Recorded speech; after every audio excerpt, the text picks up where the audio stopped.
গেছে। বিসমিল্লাহির রহমানির রহিম। আজকে আপনাদেরকে আমি দেখাচ্ছি গুঁড়া চিংড়ি দিয়ে পুঁই শাক। এখন বাদামি করে পেঁয়াজ আর রসুন ভেজে নিয়েছি। এর মধ্যে গুঁড়া চিংড়ি দিয়ে দিলাম, পরিষ্কার করে ধুয়ে। দেখতে পাচ্ছেন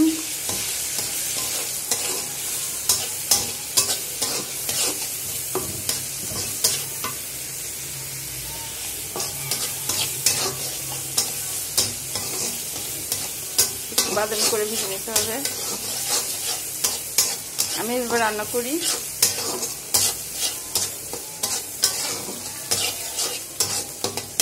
দেখবেন ভালোই লাগে।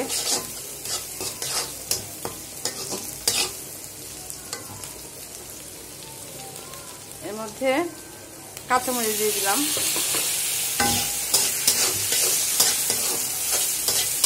দেখতে পাচ্ছেন কাঁচামরিচ।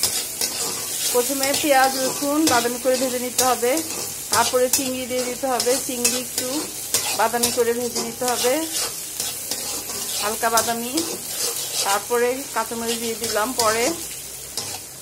এখন এর মধ্যে লবণ, অল্প সামান্য মরিচের গুঁড়া, হলুদের গুঁড়া, জিরার গুঁড়া দিয়ে দিলাম।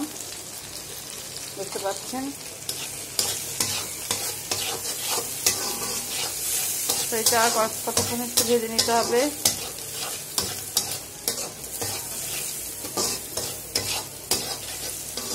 দেখতে পাচ্ছেন। তারপরে পুঁই শাক ধুয়ে তারপরে দিয়ে দিচ্ছি। দেখতে পাচ্ছেন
দেখছেন খুব সুন্দর হচ্ছে, দেখতে খুব ভালো লাগছে।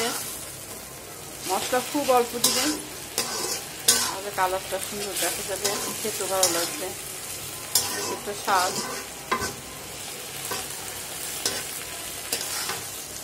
খালি মশলা কম দিলে ভালো হয়।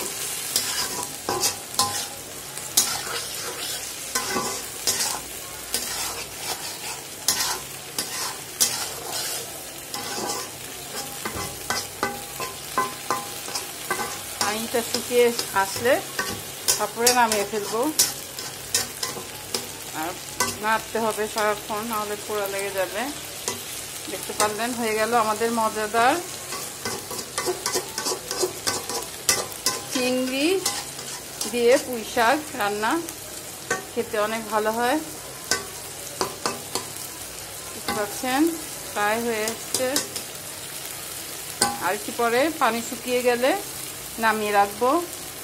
আপনাদেরকে সবাইকে ধন্যবাদ। দেখার জন্য অনেক অনেক ভালো থাকেন। আল্লাহ হাফেজ।